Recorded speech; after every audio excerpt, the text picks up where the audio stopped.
देखिए, पहली बात तो ये है कि सुप्रीम कोर्ट को इस मामले पे इंटरवीन करना ही नहीं चाहिए था। ये खालिसतन सियासी मामला है। हमें जब भी इस कोर्ट प्रोसीडिंग पे बात करनी चाहिए, उससे पहले इसका बैकग्राउंड सामने रखना चाहिए कि ये केस स्टार्ट कैसे हुआ।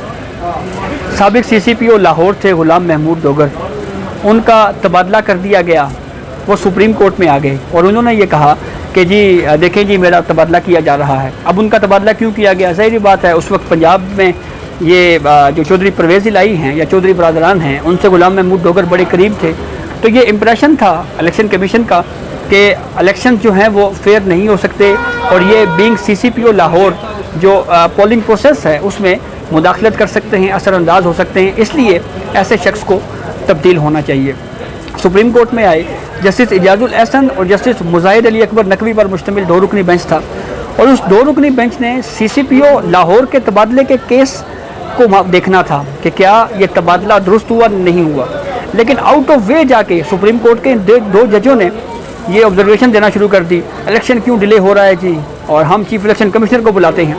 अब आप देखें कि पुलिस वाले के तबादले के केस में चीफ इलेक्शन कमिश्नर को तलब कर लिया। वो पेश हुए और उन्होंने आगे ये वजूहात बताई कि सिक्योरिटी का इशू है, फंड्स की कमी है। इसके ऊपर बड़ी डिबेट हुई कि सुप्रीम कोर्ट के सामने केस कुछ था, लेकिन सुप्रीम कोर्ट निकल कहीं और गई है।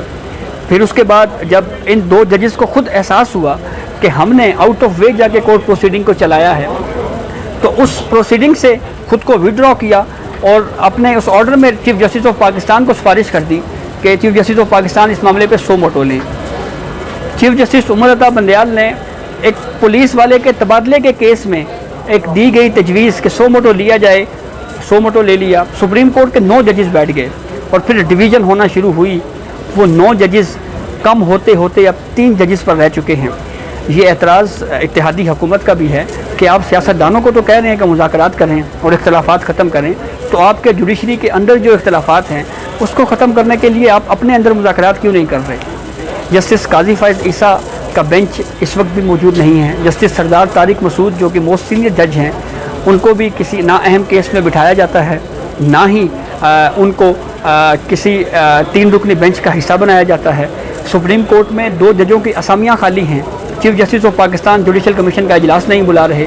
इसकी बिल्कुल वाज़ेह इसकी वजह मालूम होती है कि चीफ जस्टिस ऑफ पाकिस्तान के पास जुडिशल कमीशन में अक्सरियत नहीं है।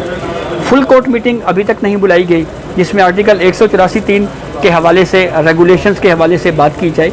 तो ये काफ़ी ज़्यादा सवालात मौजूद हैं। तो इसीलिए ये कहा जाता है कि सियासी मामलात में अदालतों को मुदाखलत नहीं करना चाहिए, अदालतों को अपना काम करना चाहिए। अब देखें ना, ये एक दरख्वास्त है सरदार काशिफ की। आज तक किसी को ये नहीं पता कि ये शख्स कौन है, इसका बैकग्राउंड क्या है। एक आम शहरी है, पटिशन लेके आया, सुप्रीम कोर्ट ने अचानक से फौरी इंसाफ करते हुए उसको समाज के लिए फ़िक्स भी कर दिया, सियासतदानों को भी बुलाना शुरू कर दिया। तो भाई ये पटिशनर कौन है, इसका बैकग्राउंड क्या है। 50,000 के करीब केसेस सिर्फ सुप्रीम कोर्ट ऑफ पाकिस्तान में ज़ेर समात हैं। मतहत अदलिया में अगर हम बात करें तो 20 लाख से ज़ायद केसेस पंजाब में ज़ेर इल्तवा हैं। यहाँ पे तो हमने ऐसी मिसालें भी देखी हैं सुप्रीम कोर्ट में कि एक शख्स को, एक साइल को इंसाफ मिला, वो बेचारा खुशी के मारे उसको दिल का अटैक हुआ और मर गया। यहाँ पे सुप्रीम कोर्ट ने एक कत्ल के इल्ज़ाम में एक नामजद मुलजिम को 25 साल बाद बरी किया और कहा जी कि शक का फ़ैजा दे के आपको बरी कर रहे हैं। जब उसकी ज़मानत के रोबकार जारी हुए, अडयाला जेल पहुँचे, तो अडयाला जेल वालों ने सुप्रीम कोर्ट को बताया कि जिस शख्स को आपने 25 साल बाद बाइज़्ज़त बरी किया है, वो तो इतने साल पहले तिबई मौत मर चुका है। तो ये हमारा जुडिशल प्रोसेस है, इसके ऊपर भी बात होनी चाहिए।